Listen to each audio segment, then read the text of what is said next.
Hello students, welcome back to our YouTube channel. Students ನಿಮ್ಮ scholarship application ಇನ್ನು verification ಆಗಿಲ್ವಾ? ಹಾಗಿದ್ರೆ ಚಿಂತೆ ಮಾಡಬೇಡಿ. ಇವತ್ತು ಏನು ಮಾಡಬೇಕು, ಯಾವ ಸ್ಟೆಪ್ಸ್ ಫಾಲೋ ಮಾಡಬೇಕು, ಯಾವ್ಯಾವ ಎರರ್ಸ್ ಅವಾಯ್ಡ್ ಮಾಡಬೇಕು ಪ್ರತಿಯೊಂದು ಎಕ್ಸ್ಪ್ಲೈನ್ ಮಾಡ್ತೀನಿ ಸ್ಟೂಡೆಂಟ್ಸ್. ಫಸ್ಟ್ ಈಗ ವೆರಿಫಿಕೇಶನ್ ಬಗ್ಗೆ ಹೇಳೋದಾದ್ರೆ ವೆರಿಫಿಕೇಶನ್ ಕಂಪಲ್ಸರಿ ಆಗಿರುತ್ತೆ, ಓಕೆನಾ? ಸೊ ಅಪ್ಲಿಕೇಶನ್ ಸಬ್ಮಿಟ್ ಮಾಡಿದ್ಮೇಲೆ ವೆರಿಫಿಕೇಶನ್ ಆಗಿಲ್ಲ ಅಂದರೆ ನಿಮ್ಮ ಅಪ್ಲಿಕೇಶನ್ ರಿಜೆಕ್ಟ್ ಆಗ್ಬೋದು.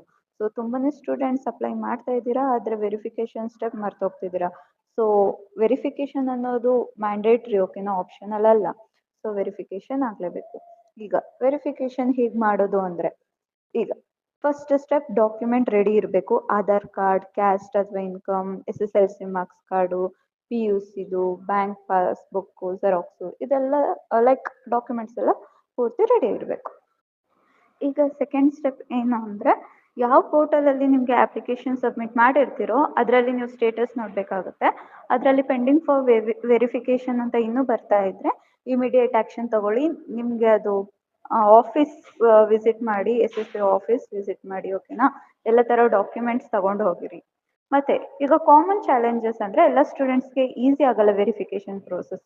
ಸಮ್ ಇಶ್ಯೂಸ್ ಇದ್ದೇ ಇರುತ್ತೆ. ಏನೇನು ಇಶ್ಯೂಸ್ ಇರುತ್ತೆ ಅಂದರೆ, ವೆರಿಫಿಕೇಶನ್ ಸೆಂಟರ್ ಲೈಕ್ ದೂರ ಅಥವಾ ಜಾಸ್ತಿ ಡಿಸ್ಟೆನ್ಸಲ್ಲಿ ಇರುತ್ತೆ, ಅಥವಾ ಕಾಲೇಜ್ ಟೈಮಿಂಗ್ ಜೊತೆ ಕ್ಲಾಸ್ ಆಗ್ತಾ ಇರುತ್ತೆ ಅಲ್ವಾ, ಆ ಟೈಮಿಂಗ್ಸ್ ಜೊತೆ ಅಂದರೆ ಕಾಲೇಜ್ ಇದ್ದಾಗ ಅದು ಇರುತ್ತೆ ಅಥವಾ ಕಾಲೇಜ್ ಇಲ್ಲದೆ ಇದ್ದಾಗ ಅದೂ ಇರಲ್ಲ. ಈ ಥರ ಪ್ರಾಬ್ಲಮ್ಸ್ ಫೇಸ್ ಮಾಡ್ತಿರ್ತಾರೆ. ಅಥವಾ ಸ್ವಲ್ಪ ಸ್ಟೂಡೆಂಟ್ಸ್ ಅದೇ ಫಿಸಿಕಲಿ ಅನೇಬಲ್ ಆಗಿರ್ತಾರೆ ಹೋಗೋಕ್ಕೆ. ಸೊ ಈ ಥರ ಸಿಚುವೇಶನಲ್ಲಿ ಇಮೇಲ್ ಕಮ್ಯುನಿಕೇಷನ್ ಬೆಸ್ಟ್ ಆಗಿರುತ್ತೆ. ಸೊ ನೀವು ಇಮೇಲ್ ಅಲ್ಲಾದರೂ ಮಾಡ್ಬೋದು.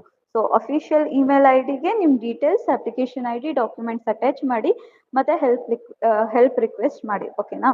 ಈಗ ಇಂಪಾರ್ಟೆನ್ಸ್ ಆಫ್ ಕಮ್ಯುನಿಕೇಷನ್ ಹೇಳ್ತೀನಿ. ತುಂಬಾ ಸ್ಟೂಡೆಂಟ್ ವೆಯ್ಟ್ ಮಾಡ್ತಾ ಇರ್ತೀರಾ, ಅಂದರೆ ಕಾಂಟ್ಯಾಕ್ಟ್ ಇದು ಮಾಡೋಕ್ಕೆ ವೆಯ್ಟ್ ಮಾಡ್ತಿರ್ತೀರಾ. ಬಟ್ ಫಿಸಿಕಲ್ ಆಗಿ ಆಗದೆ ಇದ್ದಾಗ ನೀವು ಇಮೇಲ್ ಪ್ರಕಾರ ಮಾಡ್ತೀರಾ ಅಲ್ವಾ?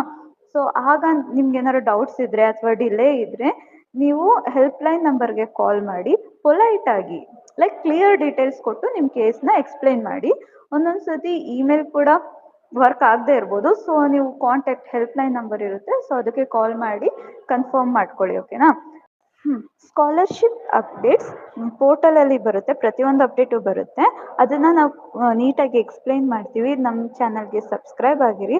ಹಾಗೆ ನಿಮಗೆ ನೋಟಿಫಿಕೇಷನ್ ಕೂಡ ಸಿಗ್ತಾ ಇರುತ್ತೆ. ನಮ್ಮ ವಾಟ್ಸಪ್ ಗ್ರೂಪ್ಗೆ ಜಾಯ್ನ್ ಆಗಿರಿ. ಹಾಗೆ ನಿಮ್ಮ ಫ್ರೆಂಡ್ಸ್ ಜೊತೆನೂ ಶೇರ್ ಮಾಡಿ. ಅವ್ರಿಗೂ ಇದೆಲ್ಲ ಗೊತ್ತಿರಬೇಕಾಗುತ್ತೆ ಸ್ಕಾಲರ್ಶಿಪ್ ಬಗ್ಗೆ. ಸೊ ಇವಾಗ ಸಮ್ಮರಿಯಾಗಿ ಹೇಳೋದಾದರೆ ವೆರಿಫಿಕೇಷನ್ ತುಂಬಾ ಇಂಪಾರ್ಟೆಂಟ್ ಆಗುತ್ತೆ. ಸ್ಟೆಪ್ಸ್ ಸಿಂಪಲ್ ಇದೆ, ಆದರೆ ಟೈಮ್ ಜಾಸ್ತಿ ತಗೊಳುತ್ತೆ. ಸೊ ನೀವು ಡಾಕ್ಯುಮೆಂಟ್ ರೆಡಿ ಮಾಡ್ಕೊಳ್ಳಿ. ಹಾಗೆ ಇನ್ಸ್ಟಿಟ್ಯೂಷನ್ ಅಥವಾ ಆಫೀಸ್ನ ವಿಸಿಟ್ ಮಾಡಿ.